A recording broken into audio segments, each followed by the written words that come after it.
Digital హైవేగా రూపుదిద్దుకుంటున్న Hyderabad to Bengaluru హైవేలో అటు Microsoft data centre కి, ఇటు పోల్పల్లి సెట్స్, అటు ఇంటర్నేషనల్ ఎయిర్పోర్ట్ కి, ఇటు రీజనల్ రింగ్ రోడ్ కి చేరువలో ఉన్న బాలానగర్ హైటెక్ పార్క్ లో ఇన్వెస్ట్ చేయండి. భవిష్యత్తు బంగారుమయం చేసుకోండి. Contact number 8500155255. ప్రాజెక్టులు అప్పగించకపోతే వెంటనే ఎందుకు ఖండించలేదన్నారు హరీష్ రావు.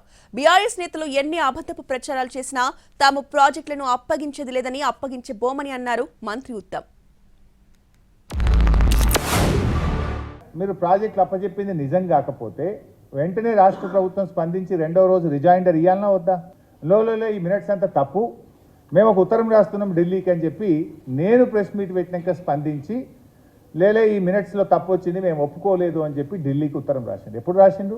నేను ప్రెస్ మీట్ పెట్టిన ఈ ప్రభుత్వాన్ని కడిగితే ఆ రోజు వీళ్ళు మేల్కొన్నటువంటి పరిస్థితి. ఒకవేళ మీరు ప్రాజెక్ట్ అప్పజెప్పేదే నిజం కాకపోతే రెండు రాష్ట్రాలు ఉద్యోగులను ఇస్తాయి, ఆ ఉద్యోగుల జీతాలు రాష్ట్ర ప్రభుత్వాలే చెల్లిస్తాయని చర్చ ఎందుకు వస్తుంది? కేసీఆర్ గారు పెట్టిన బడ్జెట్ డాక్యుమెంట్ లో కేఆర్ఎంబికి మేము ప్రాజెక్టులు అప్పజెప్పడానికి ప్రపోజల్ పెట్టి 200 కోట్లు కేఆర్ఎంబికి కేటాయిస్తున్నాం అని చెప్పి ఈ బడ్జెట్ డాక్యుమెంట్ లో ఉంది.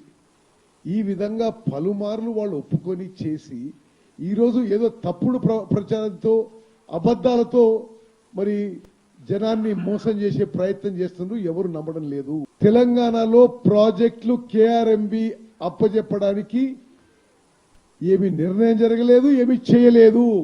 కేసీఆర్ మాట్లాడినా, హరీష్ రావు మాట్లాడినా, ఇతరు మాట్లాడినా ఇది పచ్చి అబద్ధం అని చెప్పి ఐఎమ్ రీట్రేటింగ్ దట్.